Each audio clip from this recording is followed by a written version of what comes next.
Hola, en este video queremos hablarte del general Martín Miguel de Güemes. Vamos a estar hablando de esta efeméride del 17 de junio y te vamos a contar acerca de sus batallas, de su formación militar, de sus grandes hazañas, de los infernales, su ejército y de su hermana Macacha Güemes y la ayuda que obtuvo de Juana Azurduy en la lucha contra los realistas. Acompáñanos. Martín Miguel de Mata Güemes nació en una familia de la aristocracia salteña en 1785. Tuvo una formación militar, pero también convivió con los paisanos que trabajaban en la tierra de su familia. Es ahí donde Güemes aprendió a montar, a domar caballos, aprendió los trabajos del campo y también las formas, los intereses y la cultura de los sectores populares. Esto significa que conocía dos mundos muy distintos. Entendía el mundo aristocrático, formado por intelectuales, y también el mundo de la gente de a pie. Con tan solo 14 años, pasó a integrar las fuerzas de defensa de Salta. De esta forma, aprendió el dominio de las armas y comenzó a recorrer su provincia y a conocer su territorio, y así obtuvo el conocimiento de esta tierra para defenderla de un posible ataque invasor. En 1805 fue enviado a Buenos Aires y se destacó en las invasiones inglesas. Con 21 años protagonizó uno de los episodios más singulares de la historia bélica mundial. Al observar cómo el buque Justin atacaba a las fuerzas patriotas en las invasiones inglesas, Güemes percibió que el barco estaba en apuros. Estaba demasiado cerca de la costa. Entonces asaltó el barco y lo capturó con una tropa de caballería. En la historia militar de las guerras que hubo en todo el mundo, en todos los tiempos, esta acción fue sin precedentes. No hubo otra igual. Ahora vamos a hablarte del rol de Güemes durante la Guerra de la Independencia. Güemes tiene la particularidad de haber luchado con los 3 comandantes de la independencia rioplatense. Su rol en la guerra fue central no solo para la independencia del actual territorio argentino, sino para toda Sudamérica.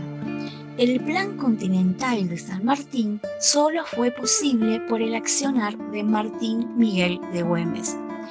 Él mismo fue quien le enseñó a San Martín los territorios del norte argentino y le permitió llegar a la conclusión de que sería imposible tomar el Alto Perú por este frente de batalla. Es por esto que San Martín terminó por emprender el cruce de los Andes. Para poder llevar a cabo esta expedición, San Martín necesitaba todo el volumen del ejército a sus espaldas.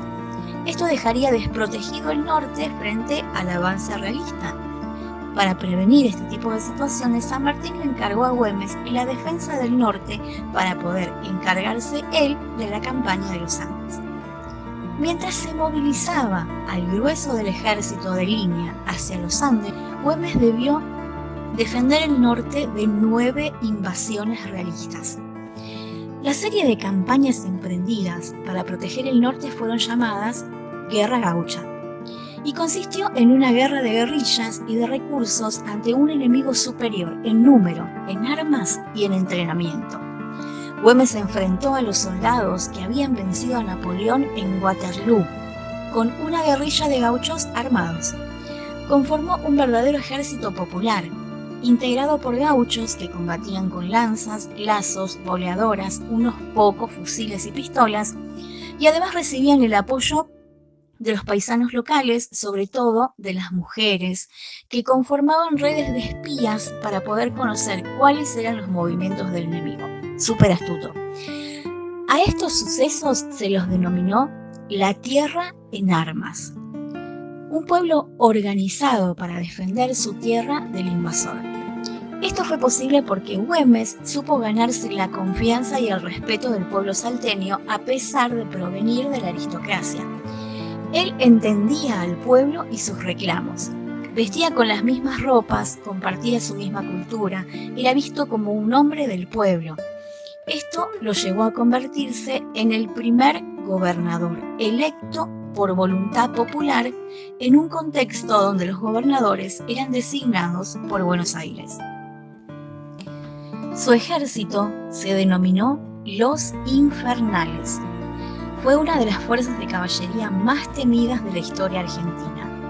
Dijo el general San Martín acerca de ellos: es imponderable la intrepidez y el entusiasmo con que se arroja el paisanaje sobre las partidas enemigas sin temor al fuego de fusilería que ellos hacen.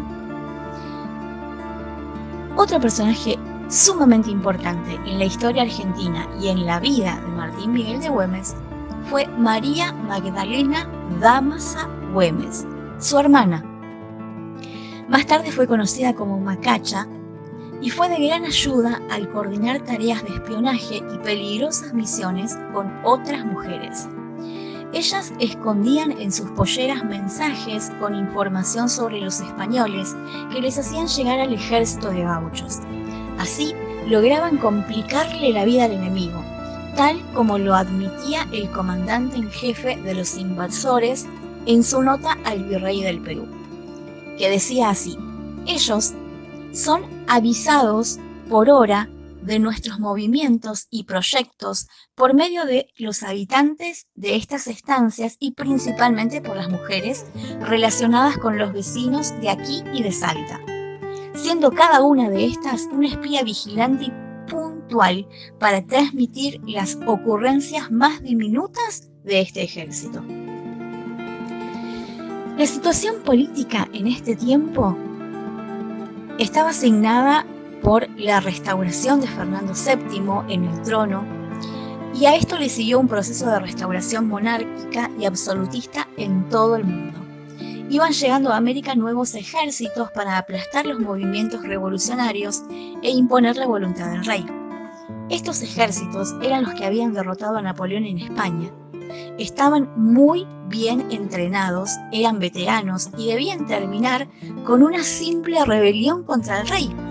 Para esto actuaban despiadadamente, realizaban saqueos, asesinatos, ejecuciones, violaciones. De ellos había que proteger el norte argentino.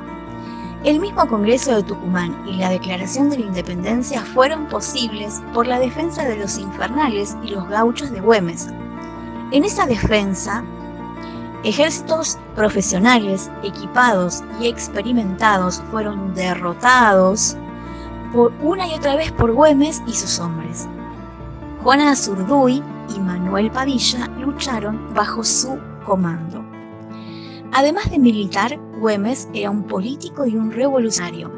Representaba los intereses populares y los intereses de Salta en la guerra civil. Pero esto no solo debió enfrentar a los realistas, sino que también a las fuerzas centralistas enviadas por Buenos Aires, que tenían temor de que se repita lo mismo que había pasado con Artigas. Güemes debió enfrentar al mismo tiempo invasiones realistas e invasiones porteñas. No la tenía fácil.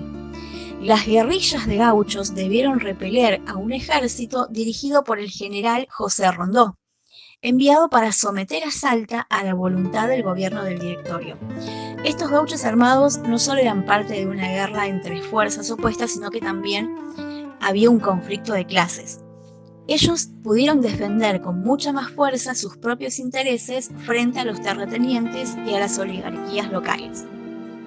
Esto era visto como un peligro para aquellos que siempre se habían beneficiado de la propiedad de la tierra. Güemes sostenía que la guerra no debía ser pagada también por aquellos que ponían el cuerpo para enfrentar al enemigo, sino que debía ser pagada por los más ricos. Esto tenía bastante lógica. Por esto se imponían contribuciones a los terratenientes y a los comerciantes para poder sostener el esfuerzo bélico. El gobierno de Güemes estaba marcado por el tono igualitarista que le daba a la radicalización de las masas. Esto generó una fuerte oposición de los sectores propietarios que llegaron a conspirar para derrocarlo durante la Revolución del Comercio. Los sectores propietarios depusieron a Güemes como gobernador, claro, porque no les convenía.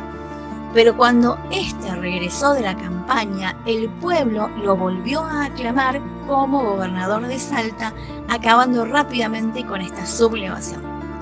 Como el resentimiento contra Güemes siguió vigente, estos sectores conspiraron junto con el general realista Olañeta para asesinarlo. Estas son las vivezas argentinas. Esta gente adinerada, con tal de no tener a Güemes como gobernador, se alió con el enemigo. ¿No es una cosa increíble? La noche del 17 de junio de 1821, Güemes fue emboscado por tropas realistas cuando iba a encontrarse con su hermana Macacha, la hermana de él, no la tuya. Un disparo le dio en la cabeza y luego de ser rescatado por sus hombres, agonizaría durante 10 días mientras huía de las tropas realistas y se refugiaba en Cabaña de la Horqueta. Allí 2 veces los mensajeros realistas le ofrecieron que se rinda, que reciba atención médica si entregaba a sus tropas. Las 2 veces Güemes rechazó el pedido, afirmando que prefería morir a entregarse a los españoles. Murió el 27 de junio de 1821 rodeado de sus gauchos.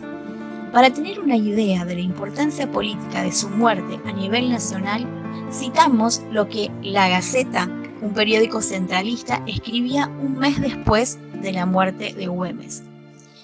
Y este diario, en su titular, decía así: murió el abominable Güemes al huir de la sorpresa que le hicieron sus enemigos. Ya tenemos un cacique menos.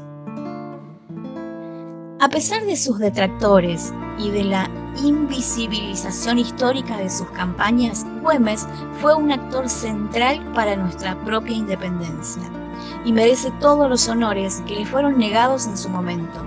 Fue el único general de la independencia caído en combate. Ahora llegó el turno de hablar de Juana Azurduy. Juana nació en Chuquisaca el 12 de julio de 1780, mientras estallaba y se expandía la rebelión de Tupac Amaru. Su familia la había pensado monja y ella se pensó libre. Su esposo fue Juan Manuel Ascenilla. Juana fue una estrecha colaboradora de Güemes y por su coraje fue investida del grado de teniente coronel con el uso del uniforme, según un decreto firmado por el director supremo Pueyrredón el 13 de agosto de 1816 y que hizo efectivo el general Belgrano al entregarle el sable correspondiente. San Martín quiso atacar Lima a través del Pacífico, por lo que fue necesario para poder desarrollar su estrategia la liberación completa de Chile. Esta decisión dejó a la guerrilla del Alto Perú en condiciones muy precarias. Juana y su marido vivieron momentos extremadamente críticos, tanto que sus 4 hijos mayores murieron de hambre. 3 meses después, en la batalla de Villar, fue herida por los realistas después de haber tenido a su 5.º hijo. Su marido acudió en su rescate y logró liberarla, pero a costa de ser herido de muerte. El general Bolívar le concedió a la heroica luchadora una pensión vitalicia de 60 pesos, que fue aumentada por el presidente de Bolivia, el mariscal Sucre, pero que Juana cobraba cada tanto hasta que dejó de cobrarla, cuando la burocracia le ganó una de las pocas batallas que perdió en su vida. Juana murió en la soledad, el olvido y la pobreza, paradójicamente en la calle España, en un humilde barrio de Chuquisaca, el día 25 de mayo de 1862. Y así llegamos al final de este video, donde te contamos acerca de Martín Miguel de Güemes. También hablamos de Macacha, su hermana, de Juana Azurduy, y queremos pedirte un favor muy especial. Déjanos tu like. Y nos vemos en la próxima.